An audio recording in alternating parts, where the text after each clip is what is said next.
Merci à tout le monde d'être ici. Je sais qu'il y a beaucoup d'événements aujourd'hui et ces jours-ci, donc merci quand même d'être venu. Bon, je vais pas vous faire des grandes présentations sur les bios des artistes. On a ici Mbaye Diop. Voilà, vous êtes entouré par ces pièces, qui est basée maintenant en Suisse, mais qui travaille beaucoup sur le Sénégal en tant que Sénégalais. On a Younes Babali, basé entre la Belgique et le Maroc, qui a ses pièces dans les salles là, que je crois que vous avez pu voir, et on a Amdine. Je voulais d'abord demander, Jennifer, à toi, d'où est venue l'idée de faire cette exposition et pourquoi tu as mis ensemble ces trois artistes spécifiquement? Alors, l'idée de cette exposition est venue déjà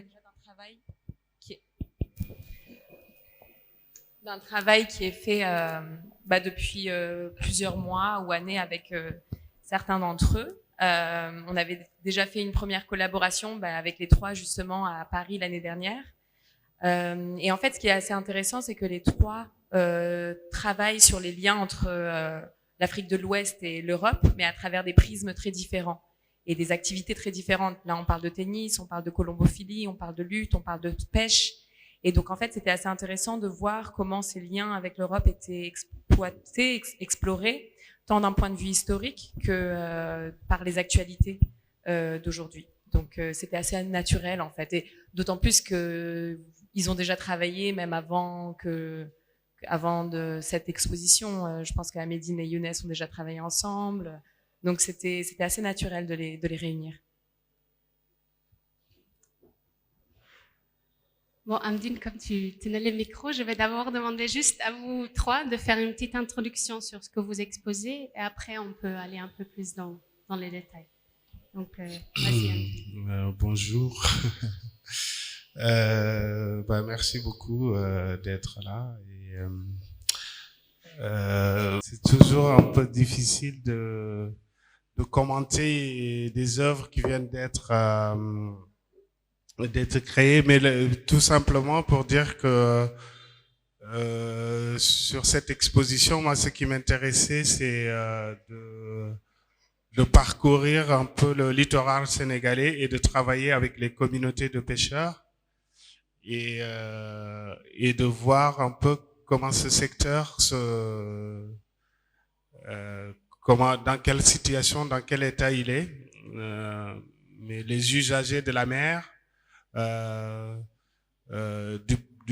point de vue juridique, mais ça c'est mon intérêt personnel et ma curiosité personnelle, mais de voir aussi comment ce secteur s'intègre dans l'économie sénégalaise, dans l'économie africaine, ouest-africaine, et du point de vue alimentaire, du point de vue économique, du point de vue des droits humains, mais aussi du point de vue de la conservation des ressources et de l'exploitation des ressources, mais pas que les ressources halieutiques, mais les ressources de nos territoires en général, comment les États ou les populations les gèrent et comment ça s'intègre dans l'économie mondiale et aussi comment c'est quoi le travail des artistes quand ils s'emparent de ces sujets-là. Bien sûr que les artistes n'ont aucun pouvoir de changer fondamentalement les choses, mais je pense qu'ils ont un rôle important à jouer pour mobiliser et disponibiliser une façon de voir. En fait, l'intérêt, je pense, c'est de créer une distance assez juste pour qu'on puisse regarder ces choses-là d'une manière beaucoup plus crue. Donc, c'est ça que j'ai essayé de faire. Mais là, c'est juste un début, en fait. Tu vois, c'est une première restitution. J'ai travaillé l'été dernier. Pendant un mois, j'ai voyagé sur tout le littoral. J'ai collecté des informations. C'est une sorte de matière première. Et là, c'est la première restitution formelle, quoi. Et ça va se poursuivre dans les années à venir, enfin, dans les mois et années à venir, Inch'Allah.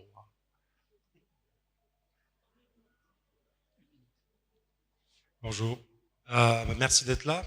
Donc, pour ma part, en fait, je présente deux projets différents ici. Un qui a été réalisé en 2018 pour la Biennale qui est un projet sur la lutte sénégalaise.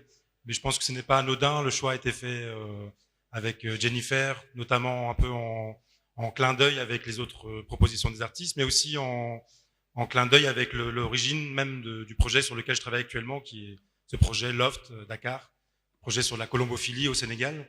En fait, c'est le monde, c'est l'univers même des lutteurs qui m'a fait découvrir la colombophilie. Voilà, je travaillais dans les quartiers avec différents lutteurs, des lutteurs amateurs, et dans des quartiers Amitié, Sicap. Et en levant la tête, à chaque fois, je voyais des pigeons colorés, des pigeons roses, verts, fluo. Et je me demandais, mais qu'est-ce qu'ils font là? Ces pigeons, ils tournoyaient autour de nous, autour des immeubles. Et en fait, on m'a fait comprendre qu'il y avait tout un monde parallèle au-dessus sur les toits de Dakar, en fait, qui est ce monde des colombophiles, qui a un monde qui touche à une jeunesse assez incroyable. À savoir que la moyenne d'âge des colombophiles au Sénégal, c'est 16 ans. Contrairement à l'Europe où c'est plutôt une passion de seniors. Ici, on a vraiment quand on se retrouve dans des colombiers, des pigeonniers dans les quartiers, tu as le propriétaire et tu as une dizaine de jeunes entre 8, 15, 18 ans qui sont autour, qui manipulent, qui sont passionnés. Voilà, donc c'est un peu ce point de départ qui m'a donné envie de travailler sur la colombophilie. Et étant basé en Belgique, je savais même pas que la Belgique était le fief de la colombophilie. La colombophilie, c'est vraiment en revenant en Belgique, en proposant un peu le projet, de le développer à des partenaires, qu'on m'a fait comprendre qu'on est au cœur de la colombophilie mondiale en Belgique. Et donc c'est un peu de là où s'est lancée cette expérience.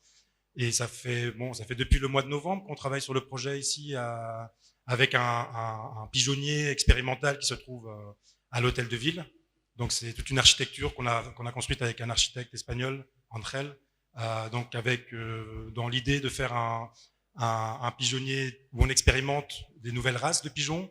On travaille avec des pigeons qui sont des pigeons culbutants, des pigeons chorégraphes que l'on dresse. C'est la première fois d'ailleurs au Sénégal qu'il y a un dressage de ce type de pigeons-là. Et voilà, donc il y a toute cette partie expérimentale où on expérimente le dressage d'une nouvelle race de pigeons au Sénégal. Et en même temps, on travaille aussi avec la nouvelle technologie. On intègre à ces pigeons des trackers qui permettent de récupérer leurs données en temps réel et de travailler avec cette matière-là. Travailler avec des données, les travailler en son, les travailler... voilà, ici, dans le cadre de la galerie, dans l'exposition, on a des bribes un peu de recherche, on a des éléments qui viennent un peu questionner aussi l'origine de la colombophilie au Sénégal, qui est encore une grande question pour moi. Je ne sais toujours pas comment cette passion elle a pris autant l'âme de la jeunesse. Et voilà. Alors, ok, très brièvement, elle m'a dit. Je vais être très brève pour parler un peu du travail que j'ai présenté dans le cadre de cette expo. J'avoue que c'est un honneur aussi de travailler avec ces deux artistes que j'aime beaucoup, que j'adore, leur travail, leur façon de faire. Et on se retrouve des fois dans d'autres circonstances qui n'ont rien à voir avec l'art et je suis toujours content. Donc, si on arrive à une situation où, eh bien alors, on accorde nos instruments pour produire quelque chose de façon artistique, j'en suis vraiment ravi. Très content de travailler avec ces deux artistes, Younes et Ahmedine. Et j'espère que la collaboration aussi va continuer. Alors, le travail que j'ai présenté dans le cadre de cette expo, c'est une suite d'une résidence que j'avais fait ici à Célébéon en 2022. Et le titre était Balle de match, qui est une réflexion sur l'architecture de Dakar. C'est vrai, quand on regarde les œuvres qui sont présentées, on se pose la question, c'est quoi le lien entre l'architecture et la présence du tennis dans ces œuvres-là? Alors, le tennis n'est rien d'autre qu'un prétexte. Le tennis n'est rien d'autre qu'une sorte de métaphore qui est utilisée pour montrer effectivement que nous sommes dans une lutte. Si je parlais à Dakar, nous sommes dans une lutte, dans un combat, dans une confrontation perpétuel, tous les jours, du point de vue architectural. Alors le tennis, parce que en fait, les premiers documents que j'ai consultés quand j'ai entamé la recherche, j'ai vu effectivement que les premiers colons qui sont arrivés au Sénégal, alors c'était le sport qu'ils pratiquaient, un sport très simple, pas du point de vue pratique, pas du tout simple, mais du point de vue effectif, 2 personnes suffit pour faire ce sport, à parcourir, je suis d'accord. Mais ils pratiquaient ce sport-là, et que tout autour de ces terrains-là, il y avait les riverains, il y avait les autochtones, il y avait les indigènes qui regardaient les matchs, et peut-être même qui avaient envie de participer à ce jeu-là, qui avaient envie de participer à ce sport-là. Et l'idée première, c'est d'essayer de délocaliser ce sport pour l'amener dans la rue. Pourquoi dans la rue? Parce qu'à Dakar, il n'y a pas d'aménagement sportif qui donne la possibilité à ces gens, qui donne la possibilité aux enfants, qui donne la possibilité aux Dakarois de pouvoir s'exprimer. Donc, faisons du tennis dans la rue, faisons du tennis partout, même si on est en perpétuelle confrontation avec le danger. Juste pour dire effectivement, en face du danger aussi, en face des situations très difficiles, on peut arriver aussi à faire du sport et à s'amuser. Merci.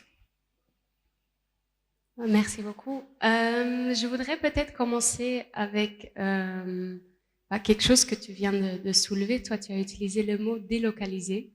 Pour moi, il y a quelque chose qui se retrouve dans vos œuvres. C'est cette idée que toi, tu appelles délocaliser. Il y a bien sûr l'idée du tennis, qui est un peu un produit d'import qui n'a pas trop marché, mais que tu reprends comme métaphore. Younes, toi, tu as la colombophilie qui, comme tu dis, tu sais pas vraiment d'où elle vient, mais elle est là. Et là où le tennis n'a pas marché, voilà, la colombophilie, apparemment, ça cartonne. Et toi, Amdine, tu utilises peut-être pas le mot délocaliser, mais dans beaucoup de tes œuvres, sur les assemblages que tu fais avec les portes et tout ça, j'ai vu que tu as souvent mis le mot détérialisation. Donc, je voulais te poser une question là-dessus. En tout cas, peut-être pour donner un peu de contexte, je sais qu'il y a beaucoup de gens qui connaissent un peu le travail d'Amdine, mais je crois que ce qui est très beau dans ces œuvres-là, c'est qu'en fait, il y a un peu, pour moi, c'est des œuvres charnières. Je le dis pas parce que c'est des portes, des fenêtres, mais en fait, on a vraiment un clin d'œil vers la pêche, surtout dans tout ce que tu inscris et les vidéos. Mais en même temps, ça rappelle vraiment beaucoup de ton travail, en fait, d'il y a quelques ans, sur la migration. Et en fait, je voulais te poser une question un peu peut-être assez précise sur cette idée de détérialisation et comment, en fait, tu vois comment ton propre travail, en fait, va traiter de cette question-là, parce qu'il y a une notion de détérialisation dans les migrations, les réfugiés, le fait peut-être de réterritorialiser, si je réutilise les mots de Deleuze et tout, avec par exemple la Maison Bleue, l'œuvre que tu as fait il y a aussi, bon, ça fait, bon, tu nous diras la date. Et ici, en fait, on est dans une situation qui est d'une manière, je dirais pas invertie, mais la côte reste là, et en fait, il y a, comme le titre de l'expo le rappelle, il y a un autre flux de produits. Il y a aussi bien sûr les migrations de personnes. Donc voilà, peut-être pour commencer, je voulais un peu que tu parles un peu plus sur cette idée de détérialisation et comment en fait elle se déclenche sous différentes formes. Parce que pour moi, c'est un peu une valeur constante dans ton travail. C'est une question très, très complexe, mais tu as raison hein, de dire que ouais, ce travail ici c'est à la fois charnière, c'est aussi une continuité, quoi, une sorte de maturité un peu, je pense. Mais pour revenir sur la déterritorialisation, c'est assez marrant parce qu'il y a quand Deleuze en parle, il parle aussi des oiseaux, des pigeons, deux espèces d'oiseaux qui quand ils sont dans un territoire, ils se reconnaissent et dès qu'ils sortent du territoire, ils savent tu vois, un couple d'oiseaux quand ils sont dans ce territoire-là, ben, ils sont en couple, ils sont chez eux, et dès qu'ils traversent la frontière, ben, en fait, c'est comme s'ils s'étaient jamais vus. Donc, ben, c'est ça un peu l'image de la déterritorialisation. Et ça a à voir aussi avec le tennis, parce que les joueurs de tennis, chaque joueur de tennis a un style. Tu vois.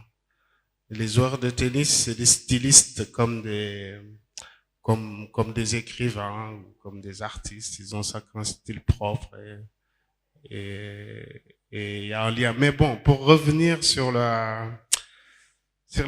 en fait, moi, ce qui m'intéresse, je pense, d'être en dehors de son territoire, c'est ce que Edouard Saïd appelle out of place, tu vois, de ne jamais être à sa place. Et je pense que c'est un état qui me va bien, parce que et pas que physiquement, mais moralement aussi,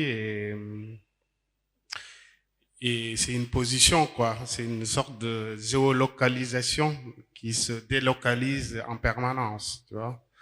Et c'est un état, quoi. C'est un état un peu permanent.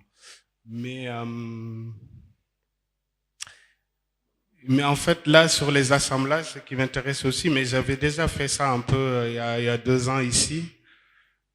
L'idée, c'était de travailler à la fois les formes, parce que bon, un artiste, ça fait des formes, quoi. Tu vois, on n'est pas des philosophes, ni des romanciers, ni des commentateurs publics. Un artiste plasticien, on va dire, tu proposes des formes, quoi. Mais ce qui est intéressant là, c'est que c'est très intéressant de travailler à Dakar parce que toute la ville est composée d'objets d'art un peu formels, tu vois. Enfin, les installations les plus intéressantes se trouvent sur les marchés de Dakar, dans la rue, on en trouve partout. Donc alors comment recomposer ça dans un espace d'art, dans une galerie, c'est ça un peu la difficulté à en faire, d'arriver à créer une distance intéressante pour que quelque chose se révèle. Mais là, il y a quelque chose qui me plaît beaucoup aussi depuis quelque temps, c'est que les surfaces, les tableaux, pour moi, c'est aussi des tableaux d'écoliers. Parce que je peux écrire dessus. Enfin, je peux dessiner, je peux écrire, je peux faire des formes géométriques, architecturaux, je peux faire des constructions. Et la matière est ici, quoi, est accessible. Ouais, je sais pas, c'est un peu ça. En fait, moi, j'ai un problème avec la couleur, tu vois. Enfin, je sais pas colorier, je sais pas dessiner, je sais pas, tu vois. Par contre, enfin, quand je vois une image, je la reconnais, quoi. Je sais pas comment dire. Enfin, je ne peux que voir, tu vois, et constater, quoi. Voilà. Peut-être avant d'aller vers Younes Mbaye, j'avais une question qui est liée à cette idée de constater. En fait, le projet est issu, bon, c'est comme tu dis, c'est une continuité de ton travail, mais il y a quand même aussi eu une commande, pas de ce projet précis, mais d'une firme légale, un organisme qui, voilà, avec qui tu as travaillé. Donc j'avais une question en fait et tu l'as déjà un peu répondu, mais de comment tu navigues cette forme de documentation en tant qu'artiste, une forme de documentation légale, comment tu essayes de les équilibrer dans ton travail et aussi comment, parce que tu m'en as un peu parlé avant qu'on a commencé, le projet continue, et comment ça t'a ouvert de nouvelles formes je vais reprendre ton terme, des nouvelles formes de voir. D'autres types d'images, tu m'as mentionné des images de satellites et tout ça. Donc, si tu veux en dire juste un petit mot. Oui, là, en fait, c'était quand même intéressant. C'est la première fois que j'ai été contacté par un organisme qui a une expertise juridique sur les droits des usagers de la mer, des pêcheurs, et voulait avoir un artiste pour apporter justement un regard sur la situation. Et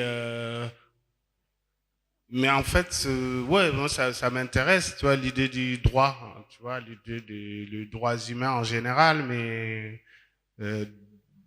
d'avoir aussi une expertise quoi juridique. Mais pourquoi les ressources sénégalaises ou africaines seraient à la disposition du monde en dehors d'un cadre légal, tu vois. Et par exemple, en fait, mais ça c'est un exemple, hein. Je suis pas en train de dire que c'est la faute des bateaux européens, mais ce que les bateaux européens sont en train de faire sur les eaux territoriales sénégalaises, ils le faisaient sur les eaux territoriales européennes il y a 20, 30 ans. Pourquoi ils peuvent plus le faire? Parce que les institutions européennes ont créé un cadre légal, donc ils n'ont plus le droit de le faire en Europe, mais ils peuvent le faire ici. Donc c'est une question quand même assez importante, mais c'est pas que la pêche, ça concerne aussi plein d'autres ressources. Et du coup, mais moi je vais pas, tu vois, je vais pas citer par exemple un article de justice ou de droit. Ce qui m'intéresse, c'est que à partir d'un article de droit ou d'une expertise juridique, d'un nom de poisson, d'un nom d'une espèce de poisson ou d'une espèce de poisson, d'un territoire, de l'usage de ces ressources-là dans ce territoire-là, bah, je vais créer un nouveau mot, quoi, ou une nouvelle forme, ou un nouveau quelque chose, quoi, tu vois. Donc, en fait, pour moi, c'est vraiment, je parle vraiment comme comment on dit, un peu comme les capitalistes, quoi. Pour moi, tout ça, c'est de la matière première, quoi. Et j'essaie de la transformer en quelque chose, en produit à peu près fini. Voilà. Merci Abdine. Peut-être comme on parle de pêche et des choses légales, Younes, il y a déjà dans ton œuvre Daily Wrestling où tu fais battre les lutteurs contre des objets métaphoriques qui sont métaphoriques de leur lutte quotidienne. On voit un pêcheur qui se bat contre son filet de pêche et tout ça c'est lié aussi à des raisons légales. Si tu peux en parler peut-être un peu. Ouais, donc dans le projet Daily Wrestling, en fait, ce qui était intéressant, c'est un projet qui a pris du temps à se mettre en place, comme pas mal de mes projets au Sénégal. Moi, ça fait presque depuis 2012 que je traîne ici et que je me nourris un peu du terreau sénégalais et surtout de la culture populaire. Et donc j'ai eu la chance de rencontrer un premier lutteur et par la suite qui m'a fait rencontrer un peu son univers, ses amis. Et ce sont pas des lutteurs professionnels à l'origine, ce sont comme la moitié des Sénégalais, hein, ils travaillent la journée et le soir, ils ont une passion, la lutte, la colombophilie, ou bien même l'économie, ils ont des activités parallèles. Et là, ce qui m'intéressait avec la lutte en soi, c'est que pour moi, c'était complètement métaphorique, dans le sens où déjà, ce que je trouvais beau avant tout, c'est que le Sénégal est un des rares pays qui a un sport national qui n'est pas le football. Voilà, où la lutte est un sport à part entière qui appartient à un pays avec tout un passé, parce que pour moi la lutte, au-delà du sport, c'est tout un état d'esprit, c'est une philosophie, ça touche à la spiritualité, ça touche à l'économie, ça touche à l'éducation. Le lutteur, il a comment dire, c'est un ambassadeur presque à l'échelle de quartier. Donc un lutteur qui réussit, c'est quelqu'un qui a du pouvoir aussi, c'est-à-dire qu'il va pouvoir transmettre, qu'il va pouvoir financer, il va pouvoir motiver. Et c'était vraiment cette position-là qui m'intéressait, moi, en tant qu'artiste, c'est de collaborer avec ces personnes, ces ambassadeurs populaires, pour faire passer, pour questionner des choses de leur propre quotidien, de leur propre lutte. Et donc, j'ai eu la chance de travailler avec notamment un pêcheur, mais aussi avec une femme lutteuse, ce qui est assez rare, même s'il y a une très grande école de lutte féminine en Casamance. On voit très rarement des combats de lutte féminins à la télévision. Il n'y a pas de promotion comme ça l'est pour le genre masculin. Et oui, donc en 2018, avec la rencontre de ces personnes, il y avait ce pêcheur aussi qui se prenait, enfin, qui avait un peu une figure de sirène, un peu, enfin, dans le sens, c'était un homme de la mer qui vit de la mer, mais qui aussi souffre de la mer, parce que à ce moment-là, voilà, c'était aussi une période où les Sénégalais avaient de plus en plus de restrictions en termes de pêche, où ils pouvaient plus aller dans les profondeurs, ils pouvaient plus utiliser certaines techniques, alors qu'à face à eux, ils avaient une industrie incroyable avec des bateaux usines qui les devançaient, qui les limite les dégageaient de leur propre territoire. Donc, métaphoriquement, il a voulu combattre ce filet de pêche comme symbolique, comme lutte d'un obstacle qui est au-delà de sa propre lutte. C'est un combat national, c'est un combat politique.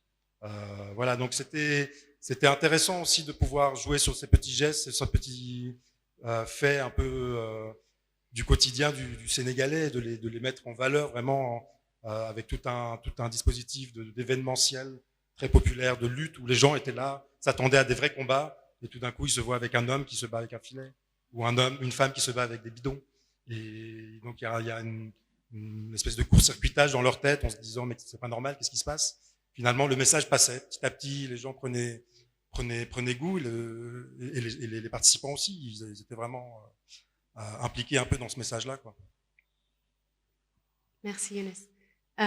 Peut-être comme on est sur l'idée de la lutte, et tu as utilisé ce mot, Mbaye, je crois que ce qui est un peu similaire comme approche dans ton travail, Younes, et celui de Mbaye, c'est qu'il y a cette idée de lutte ou de compétition de tennis comme métaphore. Et Mbaye, je voulais revenir sur le fait que, voilà, comme tu l'as dit, en fait, c'est un travail que tu continues, que tu as commencé en 2022, si je ne me trompe pas, voilà, où il y avait l'expo Bal de Match ici à la galerie. Et en fait, pour moi, ce qui est très intéressant de voir, c'est comment ce travail-là a évolué. Parce que, comme tu dis, au début, il y avait surtout question d'une compétition, une lutte avec la vie quotidienne, avec l'architecture. Et là, en fait, on a maintenant une œuvre nouvelle qui est une œuvre interactive, où en fait, l'adversaire devient le public. Donc, je voulais te demander pourquoi le public devient l'adversaire, pourquoi ce n'est plus juste la ville, et quel est le rôle du public pour toi dans toute cette idée-là? Alors, merci. En fait, pour répondre à cette question, je crois que je vais juste partir d'une anecdote.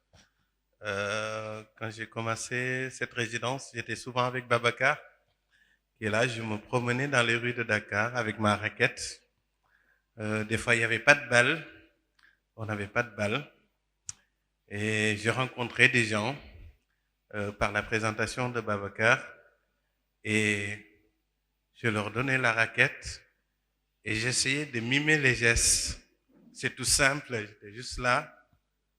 Alors il y avait un joueur qui est en face de moi avec la raquette et j'essayais de mimer la direction de la balle.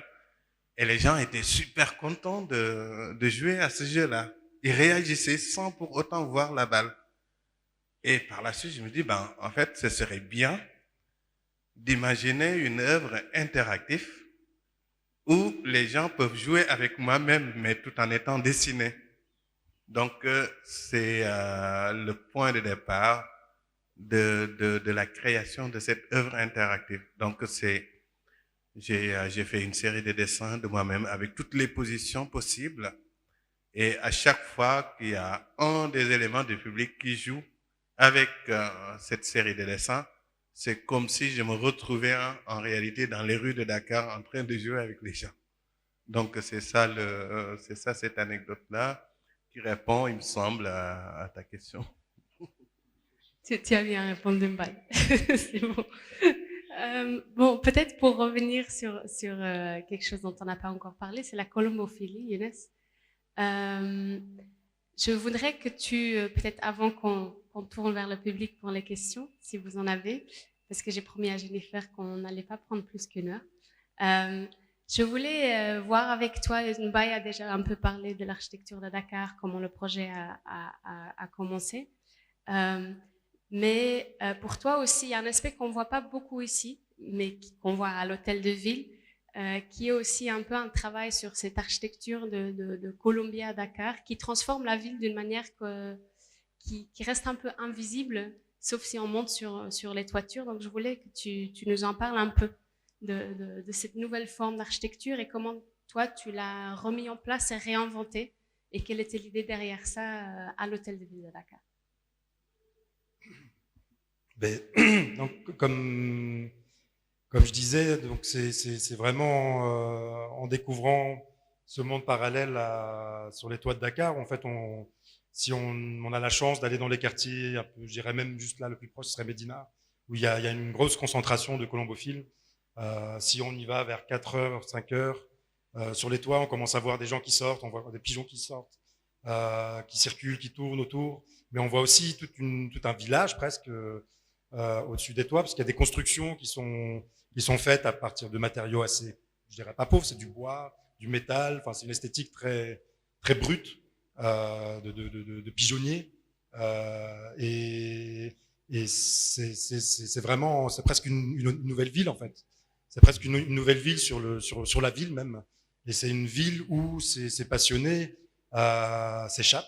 En fait, c'est vraiment une strate de la ville où, quand on s'y retrouve, on est vraiment déconnecté. On a eu la chance de faire plusieurs visites avec l'équipe de la galerie et en fait, c'est presque une espèce de rituel en fait où le colombophile a ce rituel chaque jour en fin de journée après son travail d'aller un peu s'évader grâce à ses pigeons. Donc après tout le stress de sa journée, tous ces, disons, problèmes avec la famille, avec le travail, il va s'isoler sur les toits et il va lâcher ses pigeons et admirer le résultat du travail qu'il fait, parce que c'est un travail d'acharné.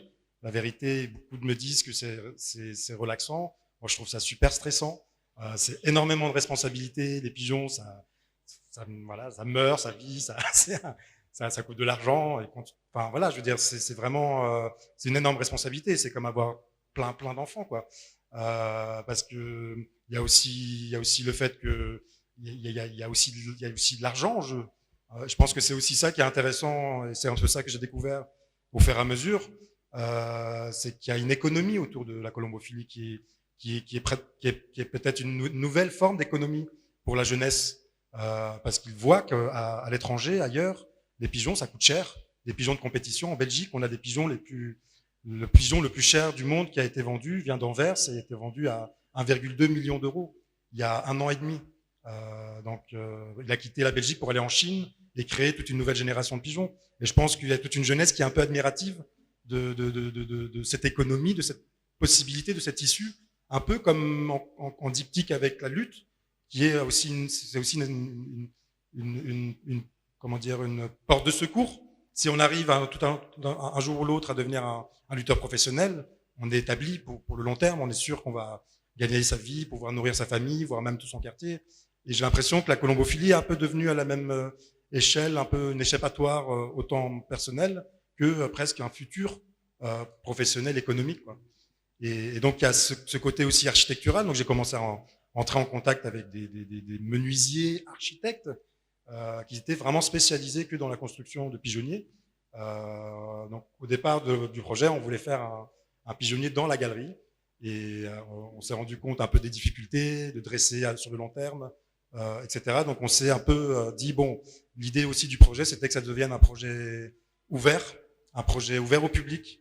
Et donc on discutait avec Jennifer, on a eu la chance que l'hôtel de ville ait apprécié la proposition, il nous a ouvert la porte, il nous a mis à disposition l'esplanade de l'hôtel de ville.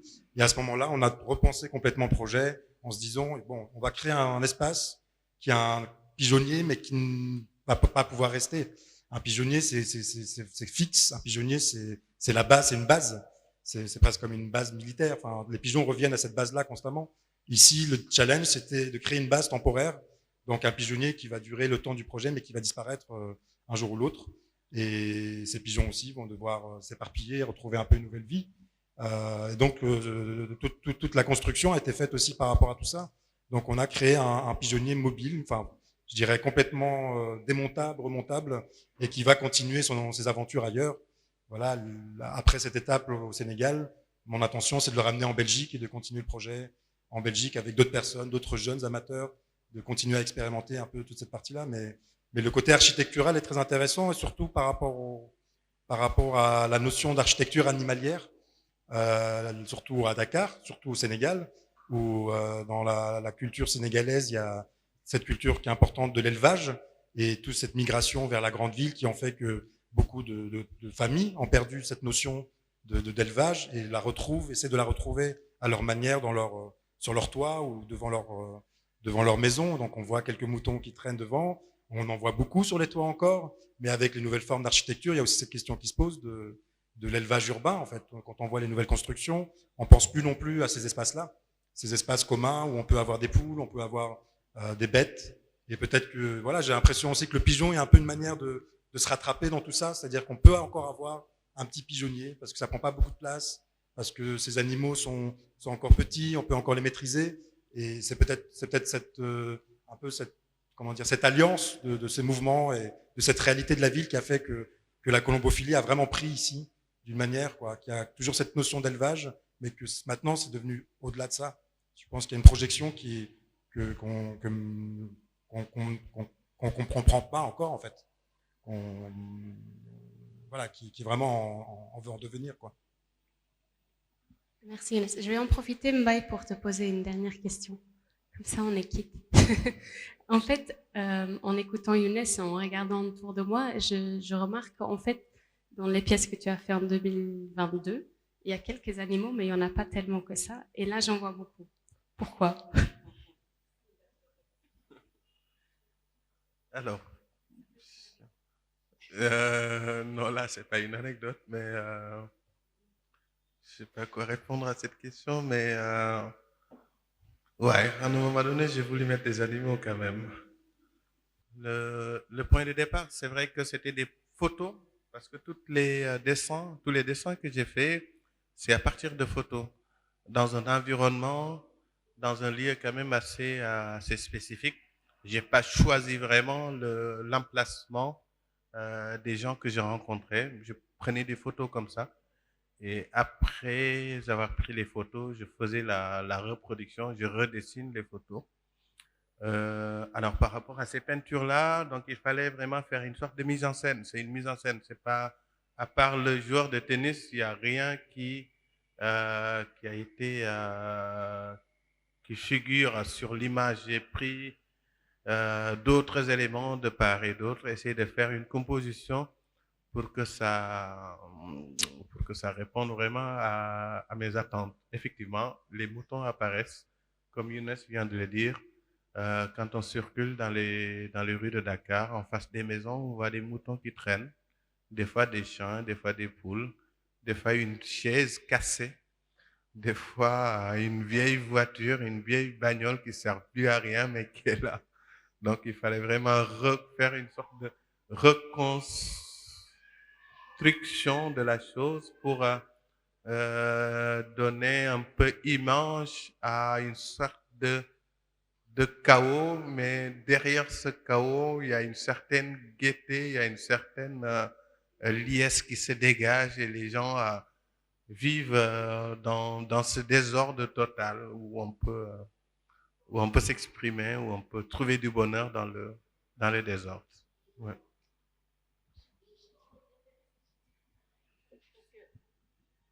Je pense que c'est aussi très lié à l'espace public et l'encombrement de l'espace public qui est quelque chose que tu as beaucoup abordé dans ton travail.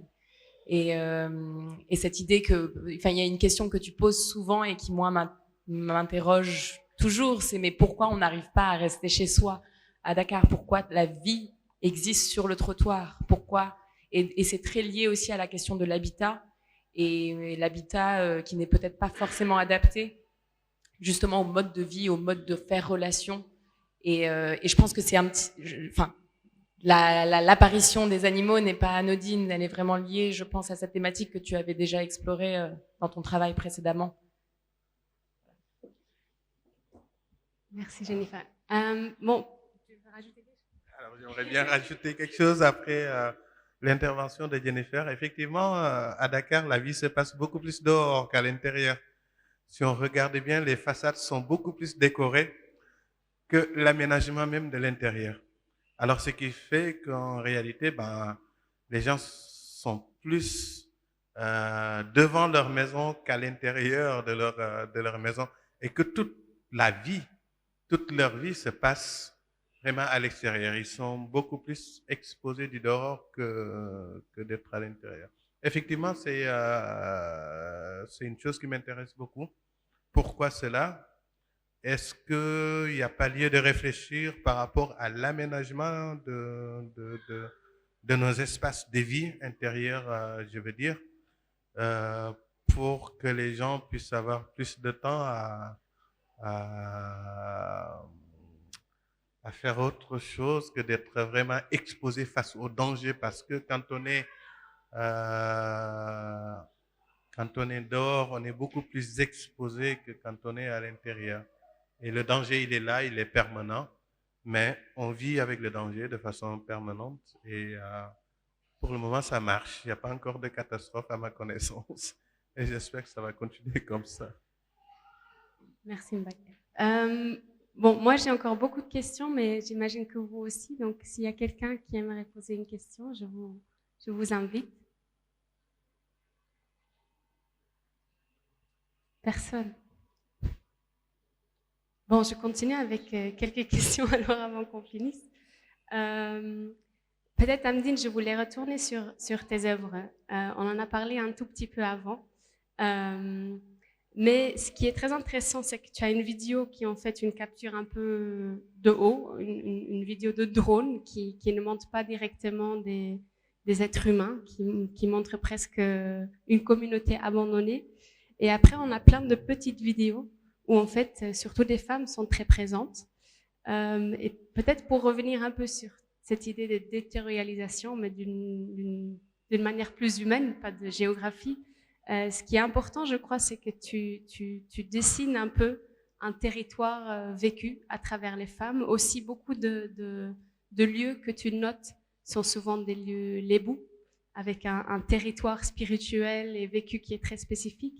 Donc, je voulais savoir, à travers ton travail, comment tu vois que ces choses-là changent, glissent, transforment, comment les territoires se redessinent, comment est-ce qu'il y a peut-être une réjection aussi de tout ça. On a aussi les lance-pierres peut-être qui alludent un peu à ça, de ne pas laisser faire. Donc voilà, si tu pourrais dire un mot là-dessus. Ouais, non, mais là, c'est que bon, la vidéo, ce qu'on voit, en fait, c'est justement, typiquement, ça, c'est l'exemple d'une installation magnifique, quoi, mais qui a été fait, qui est utilitaire. C'est l'endroit à Saint-Louis, à Guetnard, où les femmes ils transforment le poisson frais en poisson séché. Et donc, chaque femme a son petit bout et il l'installe comme il peut. Et après ça reste, tu vois, c'est des boîtes de récupération, des fabrications, c'est des boîtes, quoi, tu vois, comme fabriquées par des menuisiers aussi et c'est des formes assez intéressantes. Et donc, mais ce qui m'intéressait aussi de me concentrer un peu sur le travail des femmes, parce que en fait, le secteur de la pêche, c'est une chaîne. Il y a ceux qui fabriquent les pirogues, ceux qui fabriquent les filets, les pêcheurs, les marieurs, les revendeurs, les transformatrices, les transporteurs. Donc, ça fait vivre quand même beaucoup de personnes et ça a une place importante dans l'économie sénégalaise.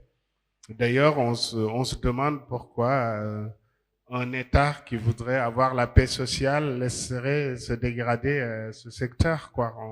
C'est incompréhensible. Et pourquoi les femmes? En fait, il y a plus de femmes parce que les mecs qui partent, quoi. La plupart des mecs, les jeunes, en fait, pour aller à la pêche, il faut être jeune et fort.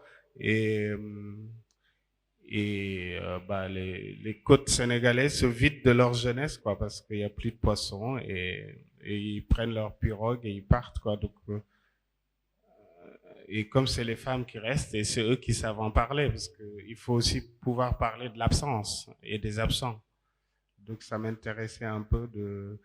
Mais bon, dans la forme vidéo, là, de ce qu'on voit ici, il y a toujours cette idée de la ruine, quoi, tu vois, quelque chose qui est en processus de ruine. Mais moi, ce qui m'intéresse dans ces cas-là, c'est de voir comment on peut sublimer un peu tout ça, comment on peut récupérer un peu, régénérer un peu les choses et aussi de donner la parole. C'est pour ça que j'ai trouvé intéressant d'insérer des images mouvantes, vivantes dans une sorte de chaos comme ça et de rajouter des couleurs, tu vois, de faire vibrer un peu les choses, quoi, de leur redonner un nouveau souffle.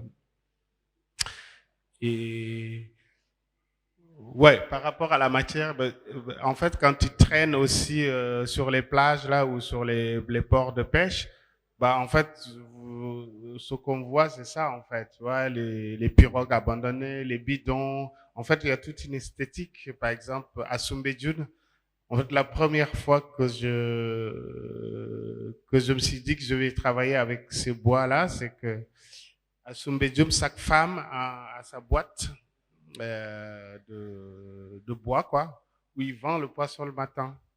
Et en fait, c'est tellement pratiqué en termes de zeste, mais aussi le temps, le soleil et le sel et tout. Et en fait, ça crée des couleurs complètement magnifiques, quoi. Enfin, tu vois, il y a peu de peintres qui arriveraient à arriver à cette qualité de couleur assez exceptionnelle. Donc, je me suis dit, bon, c'est peut-être pas nécessaire de savoir peindre, il faut composer peut-être. Donc j'ai essayé de faire ça. Mais les lance-pierres, tu vois, les lance-pierres. Bon, les lance-pierres, c'est moi, je jouais avec ça quand j'étais petit, quoi. C'était nos jouets, bon, c'est pour aller chasser, Mais en fait, les lance-pierres ont pris une importance nouvelle ici aussi. Nouvelle, c'est une arme, quoi. En fait, par exemple, les dernières manifestations politiques ici au Sénégal, les manifestants, ils utilisaient les lance-pierres pour se battre contre la police, quoi. Et c'est assez marrant parce que le gars qui m'a vendu ces lance-pierres, il vit à Thiès et pendant les manifestations, les flics le cherchaient partout parce que ils voulaient l'attraper pour qu'il arrête de fabriquer des lance-pierres. Et aussi, bien sûr, ça nous fait penser aussi à ce qui se passe en Palestine, bien sûr. Les intifadas palestiniennes sont toujours, les gens ils utilisent toujours les lance-pierres pour se défendre. Et voilà, après, c'est des images, quoi, tu vois. J'aime bien, je crois toujours à la puissance des images, quoi, à leur effectivité. Voilà.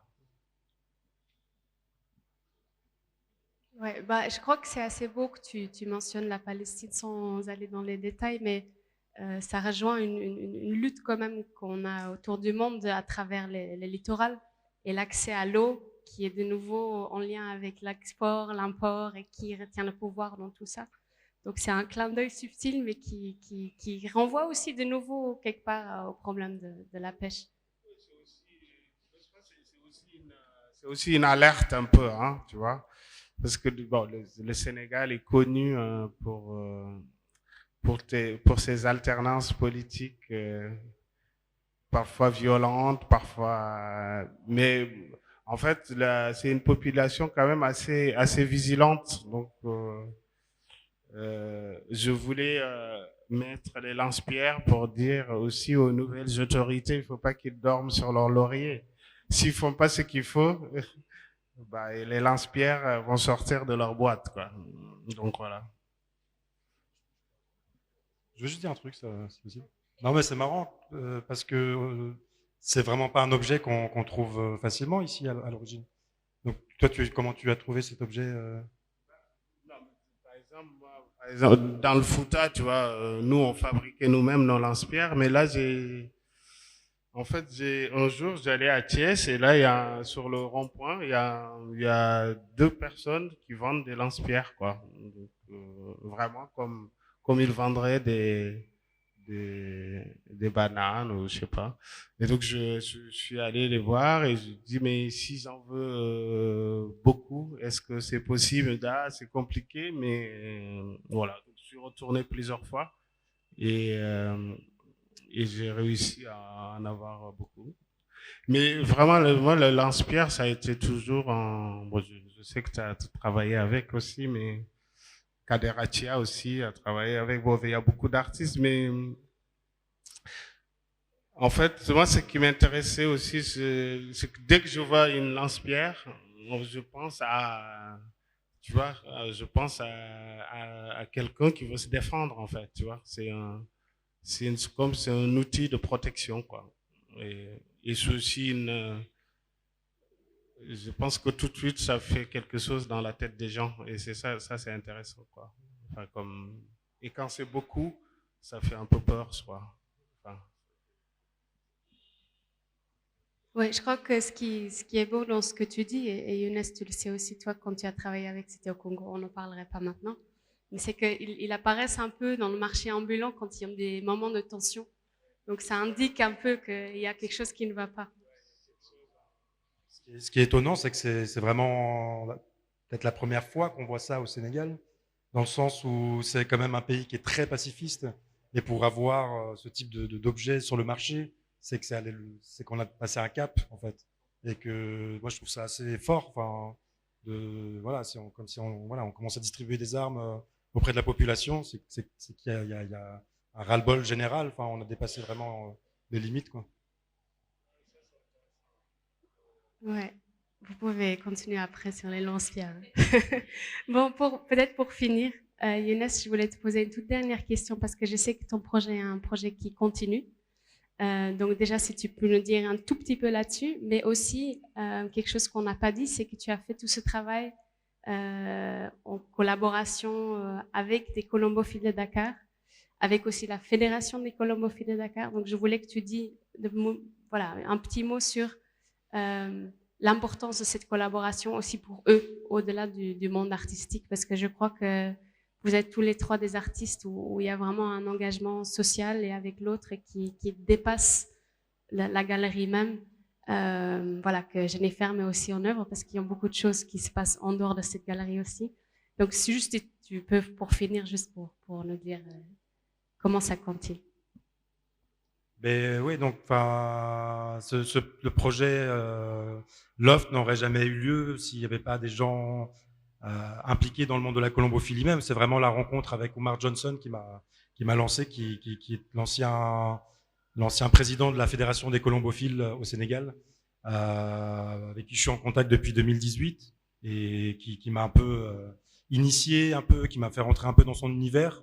Et c'est aussi un peu avec la rencontre de Jennifer où voilà, je parlais comme ça un peu spontanément du projet et puis que moi je sentais le besoin de faire quelque chose là-dessus. Voilà, mais c'est vrai que c'est un projet qui vient un peu le lier deux mondes, celui de la culture, de l'art et celui de la colombophilie qui est vraiment très présent. Et je pense que si on n'ouvre pas cette porte-là, en fait, on se rend même pas compte de ce qui se passe derrière. Donc c'est un peu ce qu'on a essayé de faire avec ce projet, notamment en parallèle de cette exposition, il y a aussi une exposition à la délégation Wallonie-Bruxelles sur la colombophilie, sur l'état des lieux de la colombophilie, donc avec toute une partie sur l'historique de la colombophilie, des archives belges, mais aussi une approche contemporaine par des colombophiles sénégalais qu'on a formés à la photographie et qui ont partagé avec nous leur intimité. Voilà. Et l'intention, c'est vraiment que ces personnes, ces amateurs colombophiles, puissent profiter de ce focus qui a été fait via ce projet-là pour prendre les choses en main et, disons, prendre un peu plus de place, on va dire. C'est pas, enfin, connaissant un peu les personnes, ce sont aussi, c'est une communauté qui est assez discrète et introvertie, contrairement aux lutteurs qui sont imposants et qui sont voilà. Donc c'est aussi, je pense, des gens qui ont besoin un peu d'une visibilité, d'une reconnaissance. Et c'est un peu l'attention de ce projet-là. C'est autant artistiquement, autant sur le côté des archives et de travailler avec des acteurs locaux. On aimerait aussi que l'État, que le gouvernement puisse voir un peu cette pratique au-delà que d'une passion, mais peut-être comme étant le futur de toute une génération, professionnellement, économiquement. Enfin, il y a beaucoup de choses qui se passent autour de ce monde-là, quoi. Et je vois qu'Alassane vient de s'asseoir.